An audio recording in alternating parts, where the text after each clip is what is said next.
scrutiner chaque aspect de ma vie privée. Sont tellement au courant de tout ce que je fais qu'ils appellent ma parenté, mes frères, mes parents, par leur prénom. D'accord? C'est très terrifiant tout ça, mais c'est le lot de plusieurs personnes, surtout des personnes issues de communautés marginalisées. C'est souvent ce qu'on va vivre avec la visibilité sur Internet, et donc c'est important d'être conscient de ça lorsqu'on commence. Je ne l'étais pas du tout. Et ça a été une surprise pour moi de me retrouver dans cet environnement très toxique. Oui. Pour rebondir sur le sujet, pour des personnes, justement, comme la personne qui a posé la... Pardon, merci.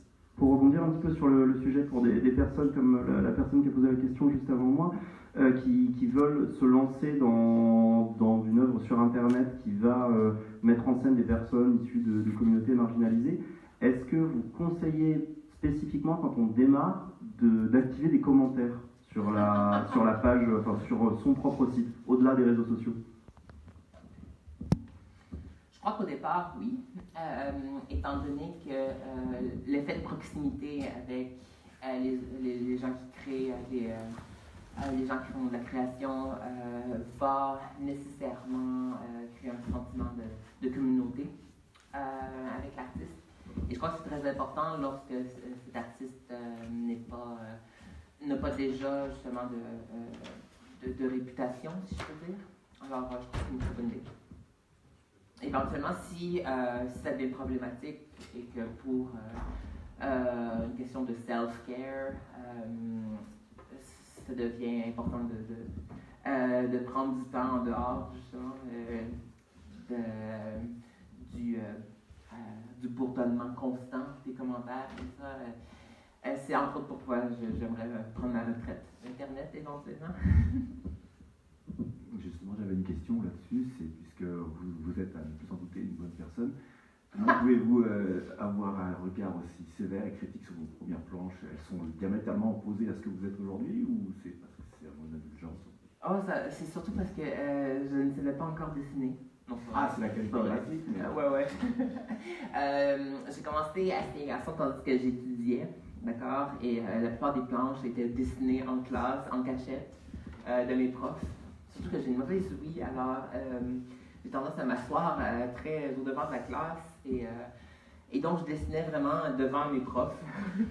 Et j'essayais de faire ça subtilement, d'accord? Et tout était peint au pinceau, et c'est terrible. C'est vraiment pour ça.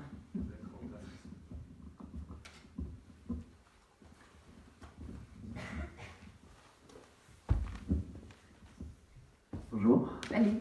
Alors, je voulais demander par rapport à Ciné Garçon, est-ce que c'est plus facile de faire parler à travers un personnage jeune, à travers un enfant, qu'à travers un personnage adulte, pour des enjeux entre guillemets aussi sérieux? Est-ce que c'est plus ou moins facile? Bien, étant donné que j'ai pas vraiment de bande dessinée qui soit aussi populaire qu'à Ciné Garçon, sur laquelle je travaille, qui est des personnages adultes. Bon, Ciné Garçon, c'est ma seule bande dessinée sur laquelle je travaille. C'est difficile pour moi de comparer, mais c'est certain que ce que je remarque dans mon public, c'est que les gens vont avoir tendance à arriver à la lecture de ma bande dessinée avec beaucoup moins de filtres, beaucoup moins de barrières, et vont se retrouver surpris que mes personnages vont parler de ces enjeux-là. Je crois que ça prend un peu les gens de court, et je crois que l'effet que je voulais au départ, justement, d'utiliser des personnages dans la bande dessinée qui soient plus jeunes, et de créer un contraste avec leur discours, avec ce dont mes personnages parlent. Je crois que ça a beaucoup d'effets, justement, sur le lectorat, et donc il y a certainement quelque chose là-dedans qui fait en sorte que le message passe mieux.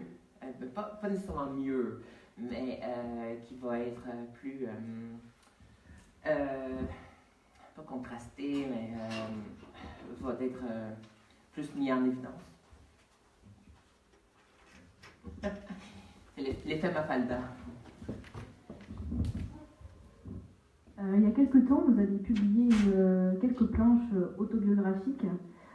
Est-ce que vous allez le faire par la suite ou vous préférez vous consacrer entre guillemets à la fiction avec des personnages qui n'existent pas du coup? Eh bien, ils existent dans notre cœur. Dans notre cœur. Mais ouais, la dernière planche autobiographique que j'ai faite, mon Dieu, c'était, ça devait être en 2016, je crois. Je les ai republiés sur mes pages récemment, mais ça a été produit il y a plusieurs années. Ça a été une belle expérience pour moi d'écrire des courtes histoires plus autobiographiques que je souhaiterais nécessairement, définitivement reconduire, mais c'est pas vraiment une priorité pour moi. Présentement, je me sens très à l'aise avec mes personnages, avec les histoires dans lesquelles mes personnages se retrouvent. Et autrement, j'ai dans mes cartons des idées pour peut-être une espèce de roman graphique, autobiographique que j'aimerais faire dans les prochaines années. Mon Dieu. Avec les tournées et tout ça, ça devient difficile de prévoir quand je vais avoir le temps de faire quoi que ce soit du genre. Mais non, c'est définitivement quelque chose qui m'avait plu.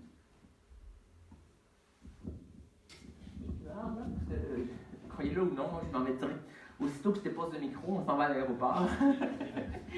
Alors, peut-être une ou deux dernières questions. Bonjour. Du coup, je voulais savoir à propos du personnage de Ciel, comment est-ce que vous l'avez créé? Est-ce qu'elle est venue naturellement ou est-ce que... Je ne sais pas, comment est-ce que vous créez vos personnages? Je me demande toujours pourquoi les gens veulent savoir à propos de Ciel. Parce que c'est mon personnage préféré. C'est le personnage préféré de plusieurs personnes. Mais en fait, la genèse du personnage de Ciel, qui est le personnage blond dans mes bandes dessinées, si vous avez juste vu la couverture. La genèse de Ciel, il faut savoir que dans ma vie d'artiste, d'accord, je suis passée par plusieurs cycles dans lesquels, durant 2 ou 3 mois, intensément, je travaillais sur un projet pour finalement l'abandonner complètement, puis passer à autre chose, puis c'était très cyclique, puisque plusieurs idées sur lesquelles je travaillais revenaient d'une autre manière dans mes projets. Et le personnage de Ciel semble avoir été présent avec différents noms et différentes coupes de cheveux.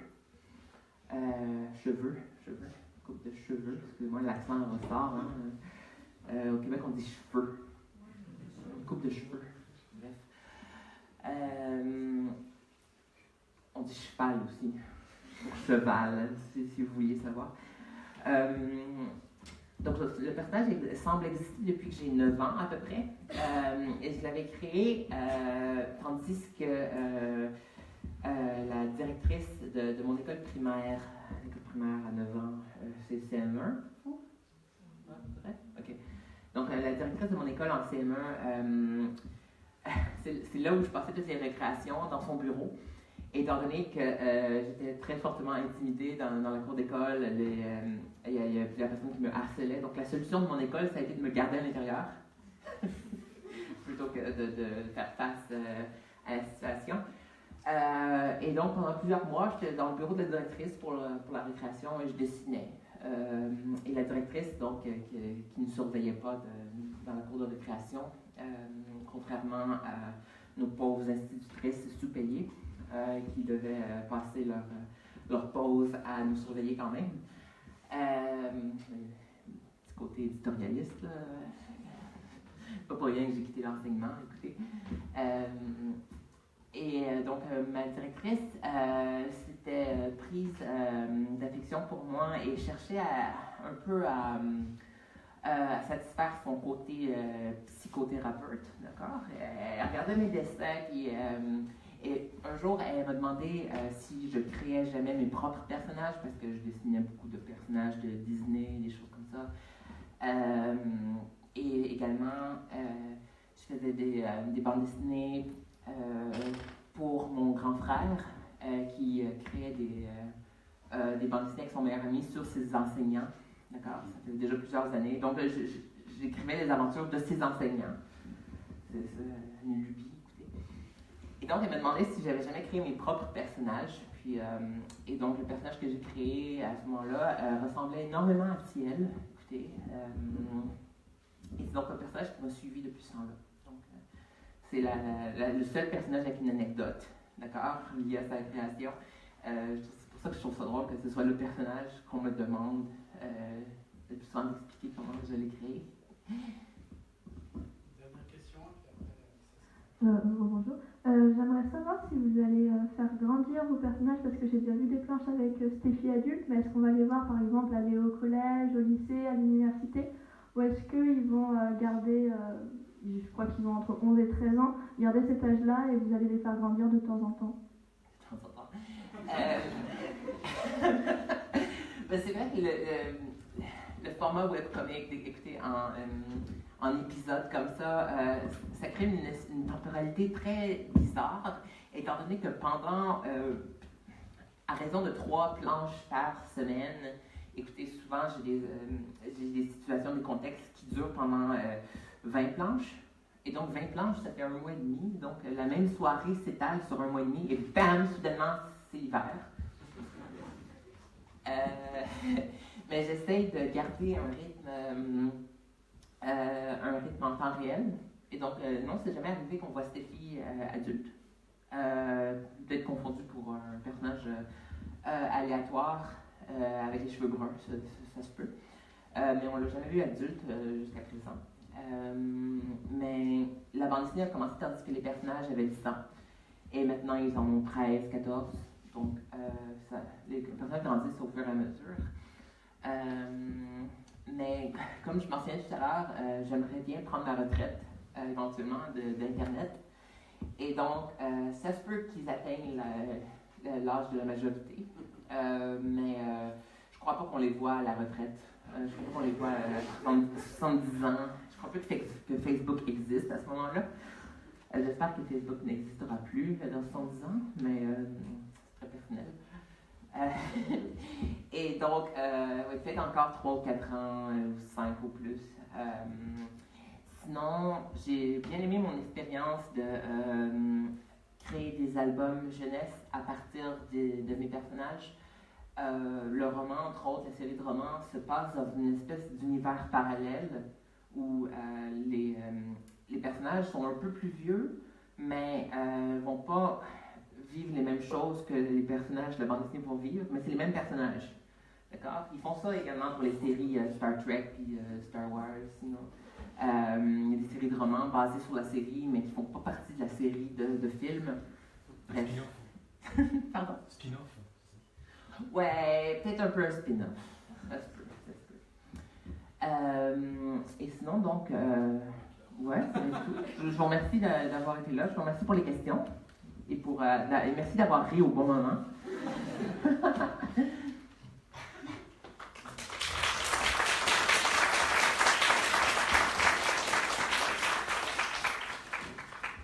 Et il me reste juste quelques livres des tables tout à l'heure. Donc, j'ai peut-être 5 minutes si vous en voulez. Il me reste 2 bandes dessinées, 2 albums jeunesse. Je ne sais pas s'il y a des gens qui... Mais c'est bien. Puis, il me reste des autocollants. On fait des autocollants.